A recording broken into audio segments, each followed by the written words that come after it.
Hey there, and welcome back to Tactical Breach Wizards. My name is Pete, and today we complete another episode of this completionist walkthrough on hard difficulty with health cut in half.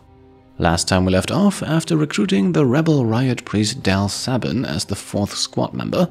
After following our nemesis Liv Kennedy to Kalan, we quickly found out that the country is run by religious fanatics. They go by the name of Chapel, and they have seemingly monopolized the use of magic, and thus obviously do not tolerate us blasting spells all over the place. Now, Dall Sabin here is an important member of the local resistance, a force looking to expose and get rid of Chapel. Unfortunately though, Chapel themselves are currently planning a large-scale invasion of the country of Midil, so things are not exactly looking great. And that is where we now rejoin our 4 wizards, who are looking to come up with a plan to stop all of this. We do have a plan. One shot to throw a wrench in the war machine before it rolls out, and we need all the meat on the streets we can get. So if you want to be some extra gristle in the Chapel meat grinder when we hit them tomorrow night, you're in. Oh, you sell it well. I'm not a recruiter, I'm a symbol of vengeance and 100 pounds of Sedanite armor. Back me up, or don't.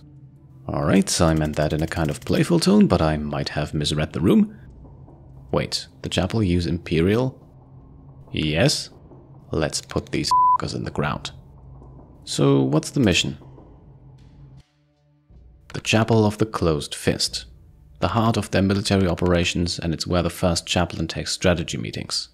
The agent we had on their janitorial staff was blown last week, but we believe the last recording he made is still at this dead drop inside. This close to the announce, there's every chance he caught the first chaplain discussing their real reasons for invading Midil. That's the one thing that might be explosive enough to derail the invasion, so we get that recording at all costs. Game plan? The Closed Fist is a fortress, we throw everything we've got. I'll lead the brute force contingent to raise hell at the front gate, and once they move their defenses to deal with us, Group 2 storms the side entrance and shoots their way through to the dead drop. What's this building here? Nothing, that's just a church. And these are all windows? Yeah, why? Can I make a suggestion? Wish you would. Don't waste your distraction at the front gate. They are already strong there, they won't need to divert much. Even your distraction should make them sweat. Where they won't sweat this church, there's nothing there. Not the church, the side entrance. Send everyone there, but don't go in, you don't need to. With that many people at a weak point, the threat is enough, they'll have to defend it. You do understand that we need to get inside the building to get the recording, right? That's us. We breach that church, get to the 2nd floor, and then Jen can cross to the facility straight through these windows, grab the recording and get out. No one even touches the rest of the facility. Not impossible, but I can't let you take the recording. Too important to trust to a stranger. Well, you've got craft. Out in the streets we saw you teleport. How does that work? What's the limit?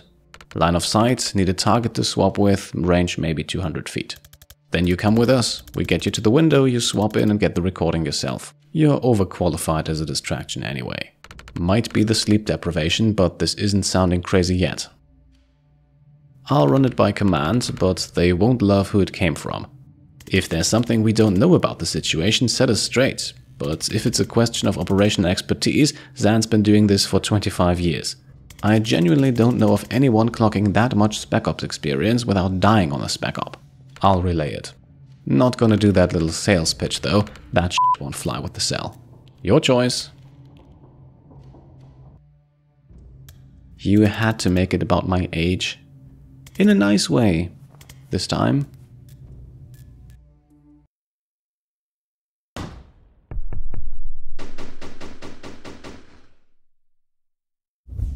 I'm seeing more gunmen in here than I'm used to in a church.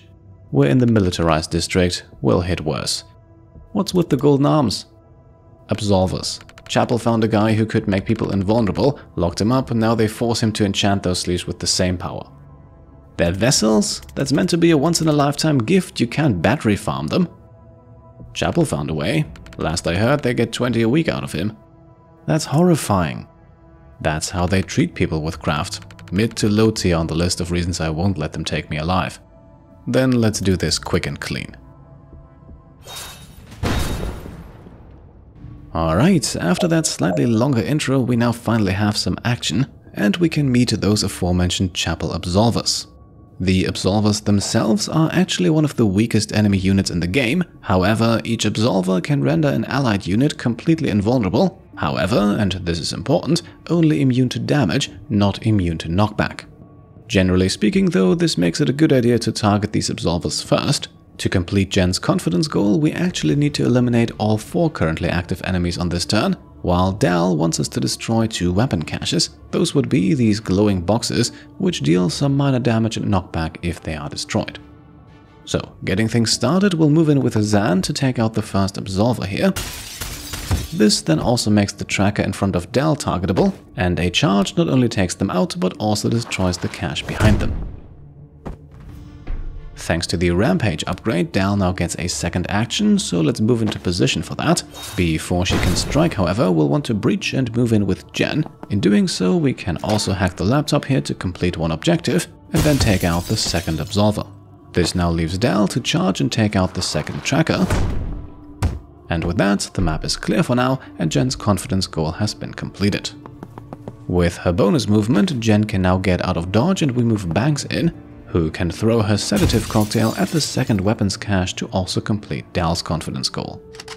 To end the turn, we then lay down a predictive bolt with Zan, and that actually catches the absolver coming through the left door here, leaving us only with the Chapel Shepherd, a new enemy type that we met for the first time in the last episode. And well, all on their own, Chapel Shepherds are really not that difficult to deal with, especially not if you still have 2 charges of Death's Door. On the next and last turn then, we'll have a Riot Priest and another Absolver coming in, so let's set up a predictive bolt once more and end our turn.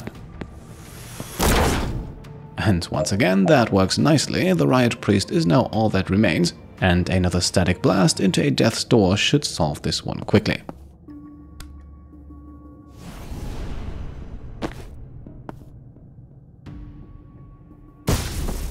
And there we go, that checks off all confidence goals and completes the first of 4 levels in this mission.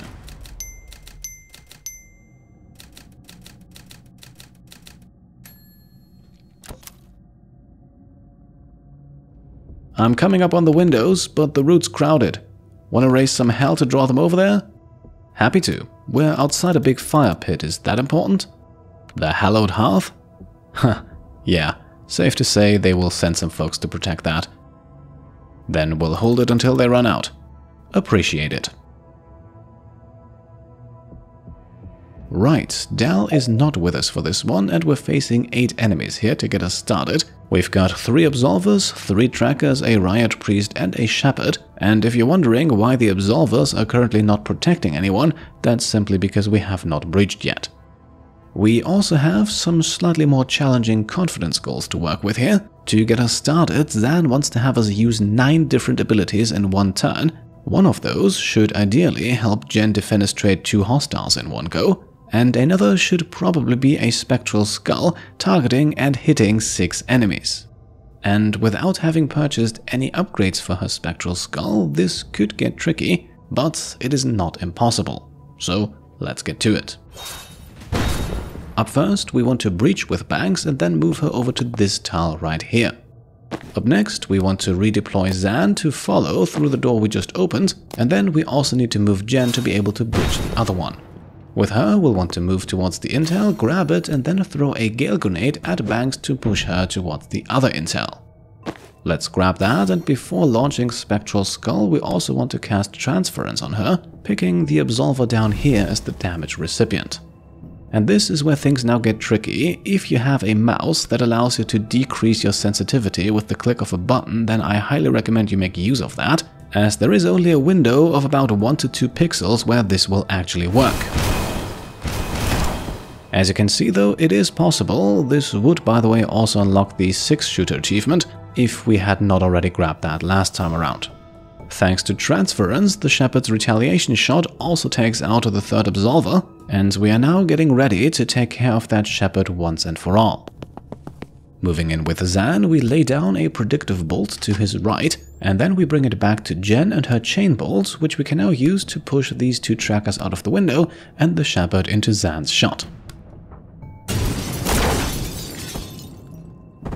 Just like that, we are now down to 2 enemies, but we also have not yet used 9 actions this turn. So let's time boost Jen, which counts as an action itself, so that she can now static blast the remaining tracker here, while Zan can then take them out with his 3-bolt burst. Now, unfortunately, that only brings us up to 8 actions, and while Dessa could place a Death's Door, that won't make much sense if we can't push the Riot Priest into it, so we'll have to leave them standing, lay down another predictive bolt with Zan here, and then for action number 9 we'll simply use Jen's Broom Breach. This gets her far enough away from the Riot Priest to not get attacked on the enemy turn, and it also completes our 3rd and last confidence goal.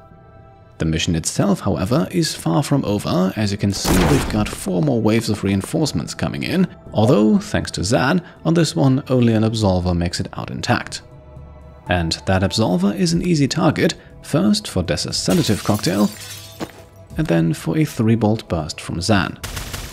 This does not take them out yet, so their protection remains intact, however that only protects from damage and not from being blasted out the window. We can then finish the turn with another one of Zan's predictive bolts to target a Shepherd coming through next, while the Absolver will absolve themselves in the 4C phase. The situation on this next turn then very manageable. The already injured Shepherd goes down to another throw of drugs, while the tracker gets blasted by Jen. This also gives her another bonus move, allowing her to grab some intel, while Zan lays down the 3-bolt burst for the takedown. Up next, we've got a Riot Priest coming in, so another predictive bolt it is. As you can see, once the initial Chapel Strike Force on this level has been dealt with, the rest is rather easy. Now, on the left side here, we've got a Cleanser, but we'll deal with the Riot Priest first, somewhat creatively this time. Making use of the fact that we can finish the level on the next turn, we set up yet another predictive bolt and then hit Zan with Dessa's Sedative to push him sideways and thus his bolt directly onto his target. Yes, he will lose 1 hit point in the 4C phase, but we can live with that. Now onto the Cleanser. A simple static blast deals the first 2 points of damage, allowing Zan to deliver the final blow once more.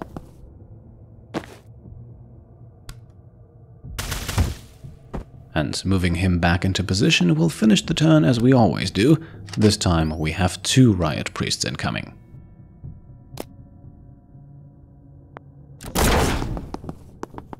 But that's nothing to worry about, I'd say. The first one already loses half of their hit points upon entering, and well, for the other half, let's get tricky with Predictive Bolt again.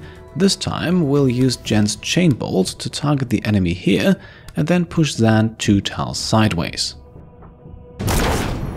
In a proper drive-by, this takes the first priest out and conveniently also moves the other one closer to a wall that we can now place a Death's Door on. Through all of these shenanigans, Zan has also collected enough mana to give Jen an extra action, which she can now use to blast the last enemy into the void and complete the mission. And yes, technically Zan fully goes down here, but his loss is only temporary, as it only applies to the current level, and that one is complete.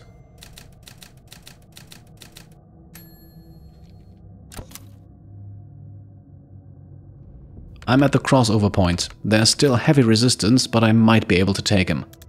Don't engage, we've got this building, you just need to get across as soon as you can. Doesn't sound like my style. Well, leave him in the dust. Huh, fundamentally the same thing, but now I kinda like it.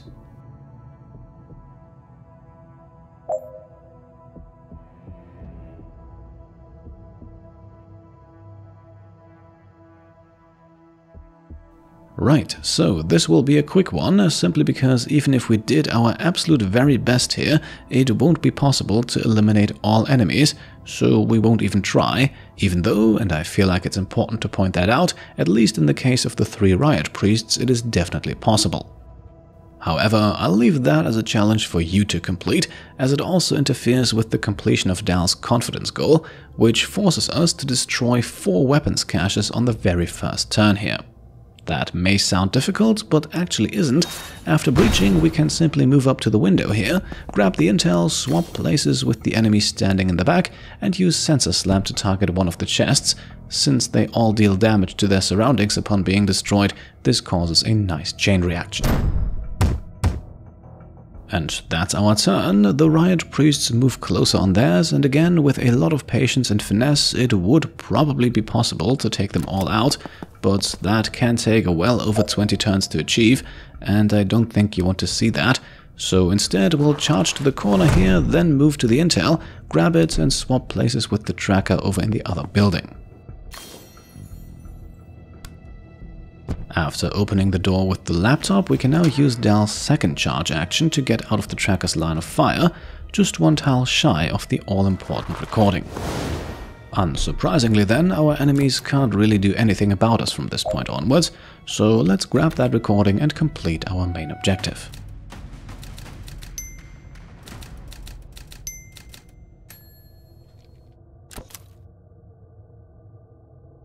I've got the recording. You guys in position? Yeah, and we wouldn't say no to some backup. We, might have underestimated how long they could keep sending guys. Good. The more firepower we draw over here, the less they have to gun down our distraction team. The extraction van's almost in range. We can blink out any time after that. Then let's make them sweat as long as we can. Alright, level 4 of 4, and this one's the big one, even though we only start things off with 3 enemies, an Absolver, a Tracker and a Shepherd. The goal of this level is to survive for 4 turns, or, if we leave it up to our wizard heroes, for 7. And that could get tricky, because there are also 5 unsealable reinforcement doors on the map that will continuously spit out enemies. So for the first time in this series really, we'll have to carefully manage our resources, as we cannot simply blow everything on the first few turns. The entire affair is made even more tricky by the fact that we're fighting in 2 rooms simultaneously, but let's not worry about that for now. To get things started, we'll move in and blast the Shepherd with Jen, then set up a predictive bolt with Zan, and use Jen's bonus move to get out of the path and trigger it. Now, taking the Shepherd out first is important because Dall's breach here instantly takes out the Absolver and would have made her the Shepherd's target. Instead, she can now freely position herself for the charge and knock the tracker out the window. A second charge allows her to grab the intel while we switch back to Zan, who now moves into the middle of the room here and watches the door that has another Shepherd coming out of it. No need to use Dessa at all on this first turn, so let's end it officially. And so begins our second turn, with 3 trackers, an Absolver and that heavily injured Shepherd, who is in fact our first target. A simple 3-bolt burst from Zan will do the trick. Afterwards, he can relocate and set up predictive bolt. This will be a recurring theme in this level, while Jen loops around and pushes the tracker into it. With the mana he just gained, Zan can now give Jen an extra action to push the second tracker into the electrified wall. Now that would be this room cleared over to the other one, where Bangs first targets the Absolver with a sedative cocktail to push them back 1 tile. Very important, because now Dall can move between the 2 enemies, breaking the Absolver's line of sight and thus their protection. And so a sensor slam for 3 points of damage is enough to deal with the tracker. The Absolver remains alive for now, but I think we can live with that. To end our turn, Zan keeps his eyes peeled on the door with a cleanser coming through, ensuring an important kill before the start of our next turn, so that we don't let the enemy numbers grow too much. At this point, we are dealing with 3 Absolvers, a Shepherd and an almost full health Riot priest. Challenging, yes, but we've dealt with that plus 3 trackers before in level 2, so let's go to work. A sedative cocktail from Banks pushes the first Absolver here into the weapons cache for the takedown, and crucially, this also does not trigger the Shepherd's reaction shot, and they will be toast in a few moments anyway, as Jen grabs the intel here and launches a chain bolt to eliminate the injured Absolver, defenestrate the Shepherd, and push back the Riot priest.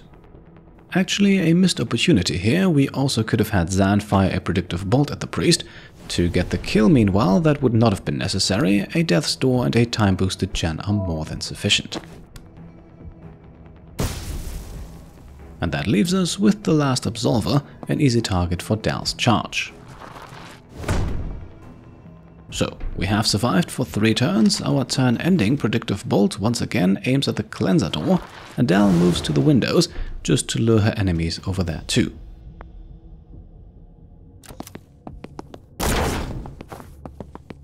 Right, and that seems to have worked. We have a Riot Priest in prime position here, alongside 2 trackers and an Absolver. Also of note, one of the reinforcement doors here is actually giving us some breathing room, so on the next turn we'll only have 4 enemies incoming. For now, let's deal with the 4 we already have. A shot from Zan takes out the Absolver before he targets a predictive bolt that will now get triggered by the tracker here being pushed back from the weapon cache explosion.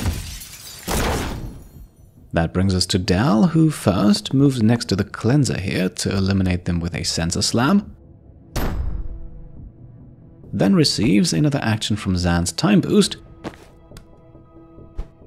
and finally charges the Riot Priest out the window. Room cleared, and we have now survived for 4 turns, but we're going to stay a little while longer, so let's set up Zan to take out another cleanser while Dall once again moves towards the windows.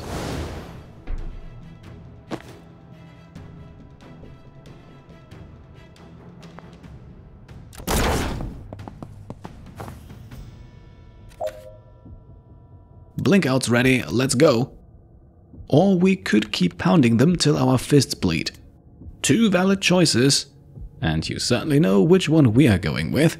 Blink out is now available as a free action, but since only 3 enemies managed to make it into the room on this one, and since they're all trackers, there is no reason to abandon the mission just yet.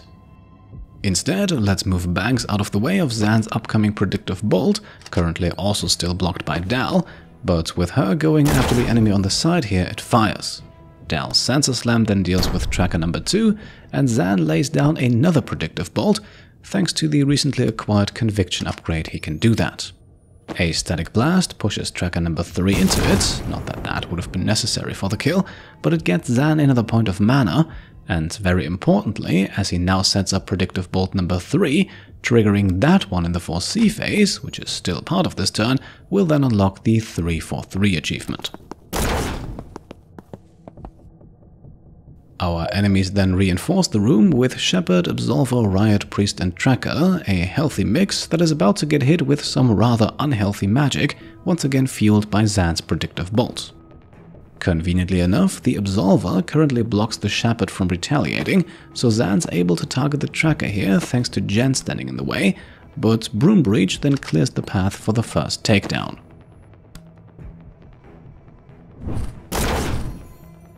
Banks then sets up her second Death's Door behind the Shepherd and uses her drugs to push them into it.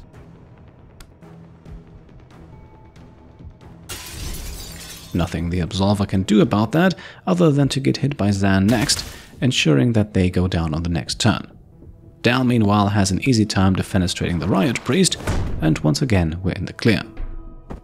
Zan keeps watch, this time we're expecting another cleanser, and with Jen still having an unused action left, we might as well put the Absolver out of their misery.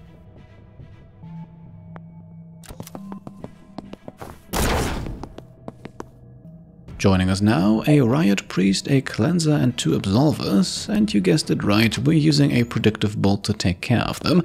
Very important that the Riot Priest remains alive here for now, so that the Cleanser is without protection. Once they're down, the Priest can simply be pushed out the window by Jen. One shot won't do it, but Zan is swimming in mana and will gladly give her another go. And we'll get that mana back almost immediately. As Zan sets up another bolt, Dall moves out of the way to release it, and then slams the Absolver here to once again clear the area. Our turn then ends as it always does. Zan only has 1 door to choose from here, so that's easy, and having survived what was in fact turn number 7, then actually also completes all 4 confidence goals.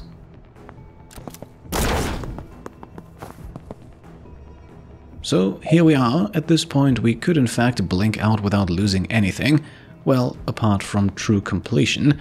So how about we really show these chapel folks who's boss and take out every last one of them. To get us started, Dall will use that saved up point of mana to swap positions with the Cleanser, allowing her to move into position to defenestrate the Shepherd. And conveniently, this also puts her right next to the Cleanser for a second charge. Zan, meanwhile, continues his quest to accumulate as much mana as possible, letting Banks trigger his predictive bolt with a sedative cocktail and maxing out his mana bar. No achievement for this one, but it will help us unlock another one later. For now, let's blast the tracker into the electrified wall here and have Zan take out the already injured cleanser.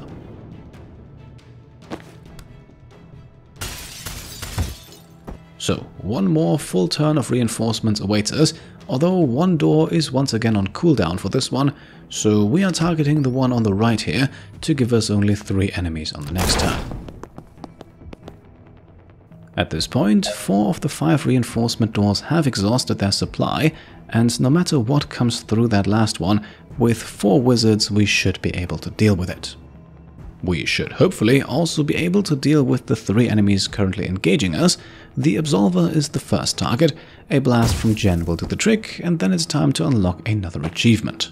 With Dall, we are now going to Sensor Slam the Riot Priest here, dealing 2 points of damage, far from enough. However, Zan has plenty of mana to spare, so let's give Dall a second action, and a third,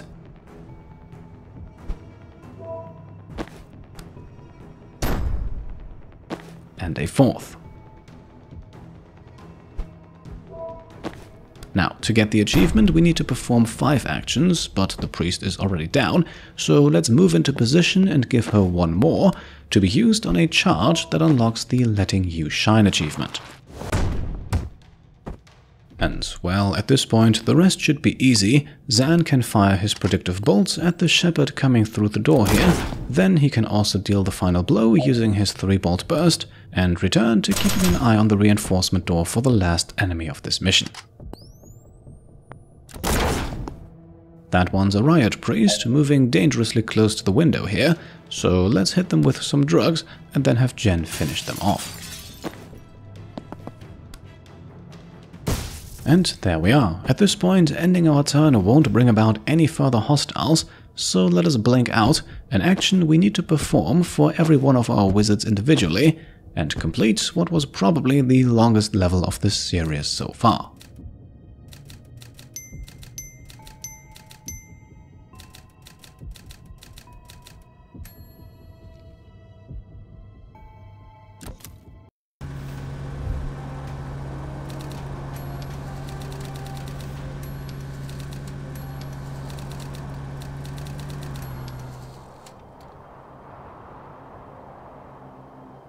Alrighty then, thanks to the sheer length of this last level, we'll only be able to cover 1 mission this episode, so let's wrap things up by spending some perk points. Starting with Jen, we'll grab one that we already had a short while ago. Let's give her back the 2nd Gale Grade, now even more useful with the 2nd Wind upgrade. For Dessa, we'll upgrade her Sedative Cocktail with Drowsy, increasing the amount of damage it deals per turn. For now, that might not seem overly useful, but we'll need this sooner or later to unlock another achievement, and factoring in the damage over time, it is more powerful than the Stings perk. Finally, in terms of outfits, Zan can change into the Urban Arcanist, Banks is very close to unlocking her Cult phase, and we also see the first outfit change for Dall, Roadblock, somewhat reminiscent of a certain Traffic Warlock. Hopefully Jen does not notice that resemblance. And with that, I think we have reached a good point to make the cut for today. So as always, I hope you enjoyed the video, and if you did, then I would be very happy if you could leave a thumbs up. If you like what I'm doing and want to support me and my channel further, then you can of course go ahead and subscribe to stay up to date, grab some merch over on shop.petecomplete.com, or check out and maybe even pledge to the Pete Complete Patreon. Thank you all for watching, and I'll see you next time. Cheers.